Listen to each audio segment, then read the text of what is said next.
we are very excited to be hanging out with Dylan Parham. And Dylan, before we get rolling, man, I got to compliment you that you were the first guy that's coming to the studio fully taped up, right? So you didn't fake it. Like, you came straight off the practice field, and we appreciate you coming and hang out with us. Yes, sir. Yes, sir. I was just like, I knew we were on a time crunch, so I was just like, let me go ahead and get my little shake in and then head straight there. So Look at you. And look, see, this is how you be a professional, right? You respect the schedule. I got things to do. I'm just not even gonna bother cutting the tape off. I'm gonna go up and do my media stuff for the day. We appreciate you, bro. Yes, sir. No problem. I'm curious for you now as we get ready for week 4, which is crazy enough that we're already into practically early October. But for Dylan Parham, the rookie, 3 games, 3 starts, and I don't know if that was necessarily your vision, your plan coming in, but I imagine that getting these early getting this early run is just going to be super beneficial for you. Yes, sir. Just being able to see the actual game speed, because even from the preseason to now, it's just going to move a little bit faster. And so for me, just having those opportunities to get those reps, to see those different defenses, different fronts, I was just like, the way that they're communicating, talking out there, is just being able to feel that speed and then be able to adjust.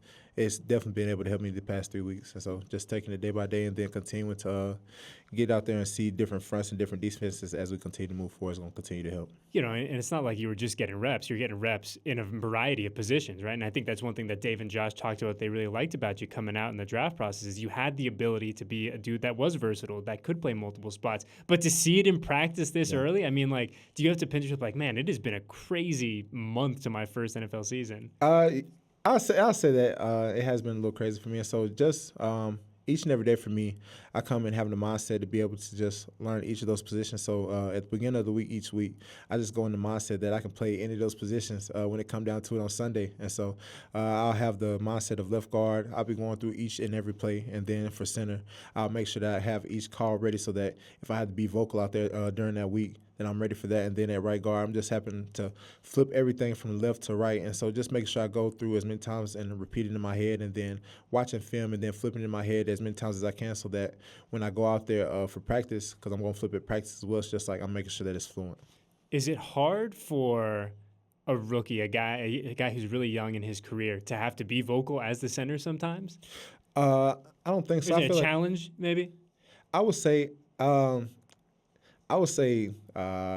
those away games, it's a little bit different. Yeah. I was just like, just for this past game, playing in Tennessee, it gets loud on the road, and so it's just like just being a little bit more loud, a little bit more vocal, and then over communicating, because I was just like, especially with being on different cadences, it's just like I got to make sure that I communicate before I'm getting my legs between my head and just getting ready to snap the ball. It's just like I'm not going to say it's extremely tough, but it's just it does prove to be a challenge. And so just make sure to over-communicate and then be ready for those road games is the biggest thing for center for me at this point. It must have been nice, though, you talk about that first start, to have it at home, though, right? To have it against the Cardinals at home in the friendly confines of Legion Stadium, because I imagine that's a big change from being at home, being where the fans know to be quiet, to kind of respect when the offense is at work, and then you fast forward a week, and things are going crazy in Tennessee, and you're not getting that same respect, man. Yeah, I was just like, it was, and I was very thankful to have the opportunity to be able to start against the Cardinals, and so it was just obviously a different transition, but to have that week 1, I'm not going to say it was a little bit slower, but it was just like, for me, it helped ease me into it, because just like we did have the comfortability of the fans and them working with us, and so going from that and then being able to hear the cadence, being able to call and talk and be able to get the guys on the right track, it's just like, okay, well, I had the taste of playing center in the league, and it was a little bit easier for me just being able to communicate.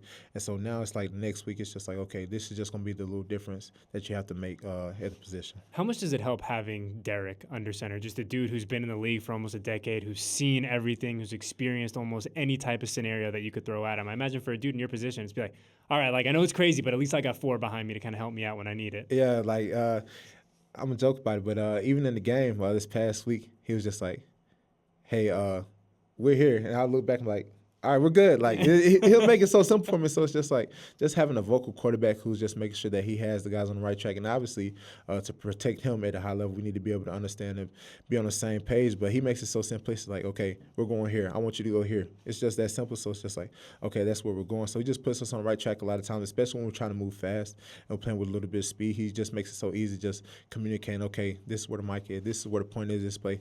All right, this is where we're supposed to be this play. It's just like, okay, now for me, it helps me play fast because I know that he's comfortable and he trusts what he's doing. I know he knows what he's talking about. And so once he gives that point, it's just like, okay, we're boom, boom, boom. Now we're off. Time to rock. Yeah, Time to go do this for real. Yes, speaking of time to rock, week 4 coming up now. Broncos coming to town. And the Broncos, so much gets made about what they can do defensively for good reason. A really talented group. But I'm curious, for a guy in your position, a dude who moves all around the interior of the line, we hear so much about their edge rushers, right? But for a guy in the middle of the line, like, how cognizant do you have to be of those dudes coming off the edge? They definitely proved to have a lot of different things they can do. They have load fronts. They do bring some of their edge guys, even inside sometimes, and they'll be lined up at 3 or a wide 4. So it's just like there are going to be times where I'm going to have to see those edge guys, and so it's just like, okay, well, what do they like to present in this front? What are the type of moves that they like to use?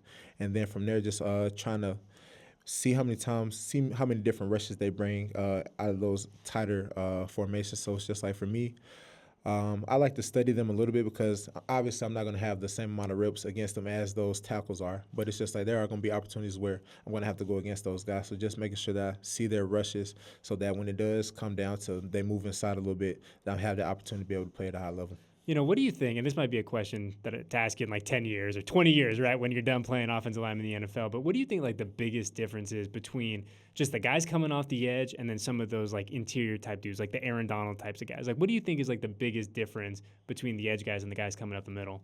I would say, truthfully, how fast they are on you in the interior. Like Aaron Donald, he can be on you like right now. Yeah. Like, he closes that space quick and he can get on your edge immediately versus like the Bosa, they try to bend the edge, they'll get up on you. And it's just like a lot of times, especially when they say a tackle, it's like you're on an island. So it's just like you have a lot of space out there. So it's just like what can get you at tackle is you throw too early with your punch and you miss. It's just like it's so much space that you really don't have, like, you have time to sort of recover, but it's just like it takes time to throw, so it's just like you sort of settling and waiting and waiting. And if you let them get into your chest, it's just like they can collapse the pockets. It's like a lot of stuff can happen out there. But when you're at guard, it's just like if you miss right now, that's almost immediate penetration. Like they're already on the quarterback, so it's just like we try to stay inside out and just make them rush the long way around, because if you lose inside immediately, it's just like that's automatic pressure. It's going to be a disastrous play. What does it feel like being in the interior of an offensive line? Like, just hearing you describe it, and I was like, dude, that sounds terrifying. I was just like, this has been something new to me as well. Obviously, I've been playing this position fairly new. I moved to the position of offensive line in 2018, so I'm still learning as well. But it's just like, for me, that's where the beefier guys going to be at. You're going to see the big D tackles and big nose tackles. And so it's just like, for me, just making sure that I get my feet in the ground immediately, playing with tight hands, and just making sure that I close the space, because that's the biggest thing. It's just like everything's going to move so fast in the inside. And so it's just like, just make sure you close the space, get your hands on people. And just studying film, I would say that helps you play a little bit faster as well. Just being able to see, like, okay, this is what they may do when they have this front. And so it's just like, just having that little step ahead, it's just like helps you play a little bit better, a little bit faster. Do you think that you've changed the way that you watch and dissect and analyze film, this year compared to how you did in college, or is the process pretty the same? Most definitely. It's just like in college, it's just like there are a lot of good players, but it's just like, here everybody's good. Like you're gonna have to watch the backup because it's just like everybody's gonna be able to play at a high level. And so for me, just trying to see tendencies, like, okay, well, maybe if he leans a little bit more, he's a little bit heavier on his hand, this is what he's going to play in, versus when he gets a little bit wider as a 3-tech, it's like, okay, they need to be alert for twist games. And so it's just like, for me, it's more so like tendencies now, because every player's going to be good, every player's going to be powerful, every player's going to be quick. And so it's just like, okay, well, what are those little things that he can help trigger me so that I can be more alert to be able to stop him on this play? Speaking of college, before I let you out of here, those Memphis Tigers, man, they're a nice little start to 2022. Yes, sir. Yes, sir. They're doing well, man. I'm proud of them. I try to check on my boys when I do have an opportunity. Offensive line, man, the chain gang, I still mess with those guys real heavy. So I'm very happy that they're having a successful season. And Laura's will, I want to be able to go see them boys at some point, but I'm happy they're doing their thing. Yeah, man, you never know. Bye week's coming up, and there will be opportunities. Yeah, I might make an appearance, but you never know. Yeah.